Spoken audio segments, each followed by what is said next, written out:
Welcome to Trips and Traps. I guess it's the January 29th version. We were, of course, not racing on the 28th, so we're delayed one day. I'm Andy Serling, joined by Eric Donovan. We got 6 races to show you in 2 different segments, so let's get to some of the races here that we're going to show you. And the first one is from January 22nd, race 8. It's a 3-year-old, non-winners and 1 allowance, going 1 mile and 70 yards. A good field in here, pitched perfectly. The 1 horse is going to go wire to wire in here, but we're looking for the 6 Cellar Dweller going into the first turn. Absolutely. I mean, I felt this was a day where there was an advantage to being on the rail. It seemed like that early. Some races indicated maybe that wasn't the case. It's been tricky, but of course the winner pitched perfectly, took advantage of the rail, and there's Cellar Dweller, 3 wide now, and basically I think Eric and I will both agree, what was he doing out there?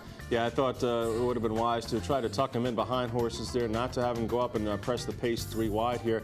You can see the jocks trying to get him in a little bit, I guess, but still, he should have been tucked in behind the 2 leaders there and saving some ground around that first turn. Yeah, it really looked on paper where this was a case where the 1 was going to take advantage of the rail position and go to the lead, but also the 5, Land Grant, was going to have speed also. And, you know, knowing that he was breaking outside, I think it was a rider's sort of obligation's wrong word, but he had to get him in behind those horses. Cellar Dweller is not a big speed horse. He's sat off the pace, and here he is chasing 3 wide. And even if you have an even track, trying to chase 3 wide, and this was a very hot pace, even though the horse in the rail hung on to win this race. So hot pace, trying to chase like this is impossible. And if you think there was an edge to the rail, then it's even more impossible. And the 7, who was sort of hopelessly overmatched here, actually getting an even crazier trip, chasing 4 wide here. Why isn't he going to the fence? Yeah, exactly. I don't understand that. Certainly losing ground and making these chases around the turn aren't going to work out too well for either Cellar Dweller or the 7 Shipwreck Treasure, who was a big price in here. But here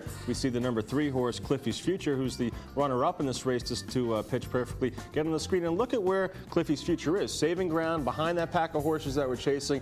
And this is the reason why Cliffy's Future was second here. Yeah, absolutely. But I'll tell you one thing, it's also the reason why I would never bet him again in any situation, because he had the dream setup. You had 3 horses battling out in the front end. He saved ground on the first turn. He saved ground on the second turn. He made that inside move we just saw. How he does not go by the 1 in this race is almost mind-boggling. He doesn't win this race. And if this horse couldn't win here, what scenario is he going to get that is going to get him into the winner's circle? Looked like he was going to surge by at the 70-yard pole, but did not do it. Cellar Dweller, we're looking to bet next time out. Certainly, I think a scenario where he could be in saving ground, doesn't have to make that chasing move. Yeah, I think Cellar Dweller is a pretty good horse, and maybe, you know, I'm clouded a little by my own personal opinion of him, but he certainly had no chance given the trip he got in this race. And in a more fairly run race, a more even racetrack, a fair pace, he's not necessarily on the pace. Cellar Dweller, I think, could beat any horse in that race. Let's go down to our second race, this one from January 23rd. It's race number 6, a 4-year-olds and up filly and mare New York bred non-winners of 2 allowance, going 1 mile.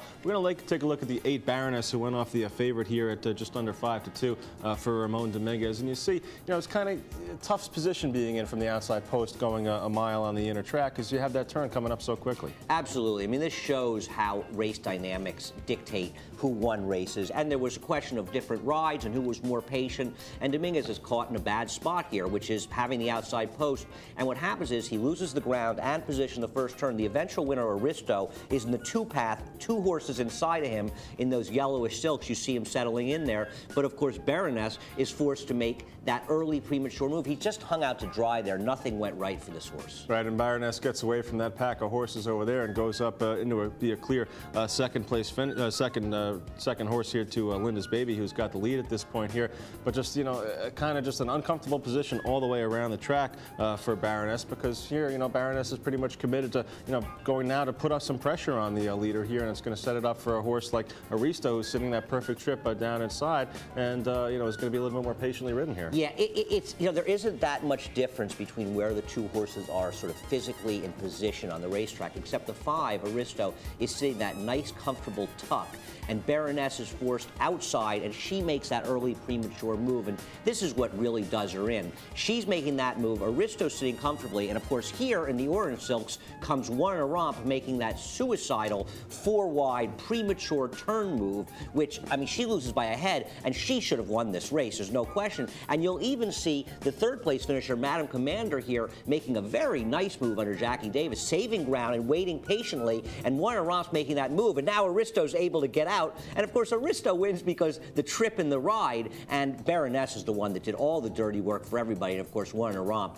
she was just given no chance, and almost won. Now One and Romp made that big 4-wide move. Aristo really, had it not been for that trip, Sheldon Russell did an excellent job here, saving ground, knowing when to, push the button at the right time here, because certainly you could say Baroness and One and Romp both made premature moves, and then you saw Madam Commander, who finished third in there, also benefit from a patient rail-saving or patient ground-saving ride. Yeah, this was a race where rides and trips really dictated the order of finish. You could argue that if you took the race apart and said who were the best two horses, the exacta should have probably been a Baroness, One and a Romp exacta box, and of course, actually, One and Romp did finish second in the exacta, but Baroness, I think, finished fifth in the race and tired very late. But if Baroness gets the right post in the race, in a similar race, and can get a more patient trip and not lose as much ground, I think Baroness still may be better than these horses. One more race to do on the first segment here. This race from the 23rd, race number 7, New York bred non-winners 1 allowance for 4-year-olds and up, going at 1 mile. We're going to take a look at the 6 Estimator and the 7 Living Out a Dream here early on.